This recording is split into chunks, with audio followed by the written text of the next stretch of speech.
Сбор и добыча мамонтовой кости – это еще более старая профессия, чем может показаться. Еще в 17-18 веке Северная Якутия давала до 10 тонн мамонтовых бивней. Это был один из экспортных товаров Российской империи, поэтому для северян этот промысел можно назвать таким же традиционным, как рыболовство, охоту и оленеводство. Старательная деятельность мамонтовых останков осуществляется также на Ямале, в Магаданской, Чукотской и Кемеровских областях. Но Якутия за счет своего климата всегда обеспечивала лучшую сохранность, являясь морозильной камерой для вымершего животного.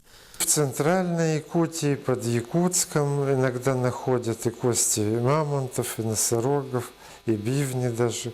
Но они обычно худшей сохранности, чем с крайнего севера. Особенно в Заполярье, на Новосибирских островах очень хорошо сохраняются древние отложения ледникового периода. Они практически в неизменном виде сохраняются уже сотни тысяч лет.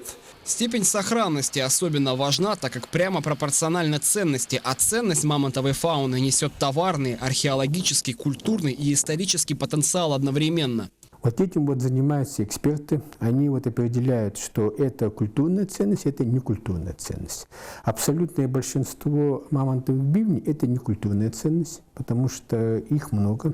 Это вот в основном имеет коммерческое значение.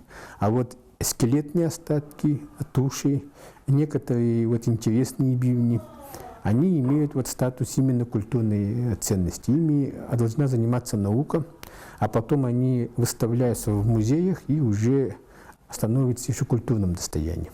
Если иметь в виду коммерческую сторону, то там разработана сортность по 3-4 категориям. То есть первый сорт – это, естественно, целые бивни без трещин. А уже последний сорт, третий или четвертый иногда выделяют, это уже какие-то обломки. На данный момент есть такие районы Якутии, которые испытывают экономический стресс до такой степени, что этот род деятельности становится для них опорным. Древний промысел в республике достигает промышленных масштабов, по словам ученых, просто из-за тотальной безработицы.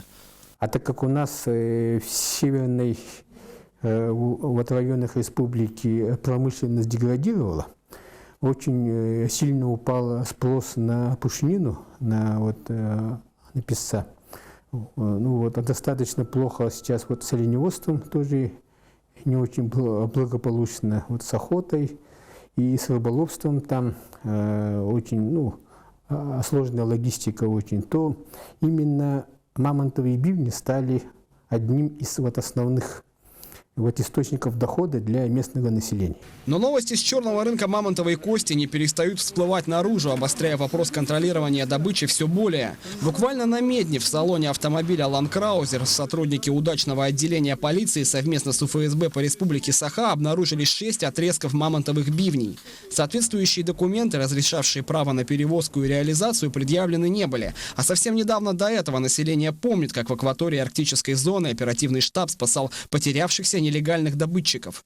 Вот такую операцию слаженно провели и спасли 19 человек. Из них 15 человек спасли с Большого Ляховского острова и 4 человека с острова Столбовой.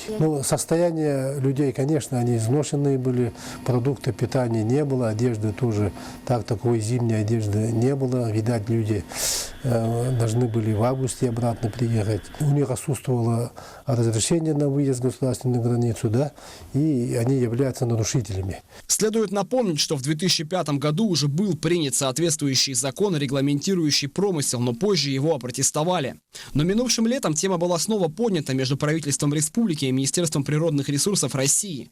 Но заключенные рамочные отношения, несмотря на некоторое урегулирование ситуации, требуют окончательного законопроекта. И он готовится, по словам законодателей, но спорные моменты все еще стоят барьером на пути принятия. Некоторые представители Министерства природных ресурсов считают, что эти палеонтологические останки необходимо отнести к полезным ископаемым, с чем мы не согласны, поскольку это не просто полезные ископаемые. Мы их считаем как палеонтологические останки. поскольку если включат их как полезные ископаемые, и оно будет регулироваться в рамках закона о недрах, возникнет абсолютно другая ситуация.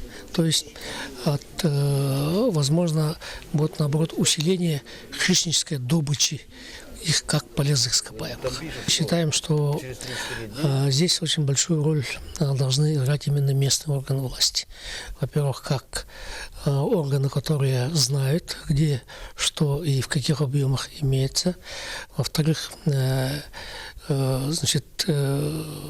те муниципальные образования, которые должны иметь в будущем какие-то доходы в свои бюджеты от этой деятельности.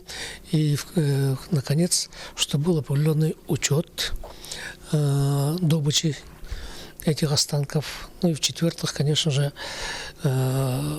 и немаловажный момент, многие из этих останков имеют научную ценность. Опять же, повторяю, что должен быть принят федеральный закон, предоставляющий серьезные полномочия субъектам.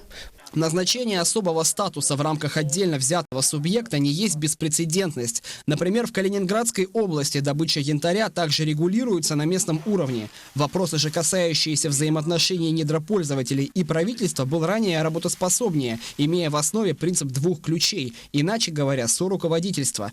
Поэтому, чтобы решить многие проблемы, также отмечают парламентарии, необходимо внести еще поправки, и коснутся они социально-экономической ответственности легальных добытчиков перед руководством муниципальных образований. Иван Подоницын, Александра Охлопкова, Владимир Таюрский, Георгий Георгиев. Якутия. День за днем.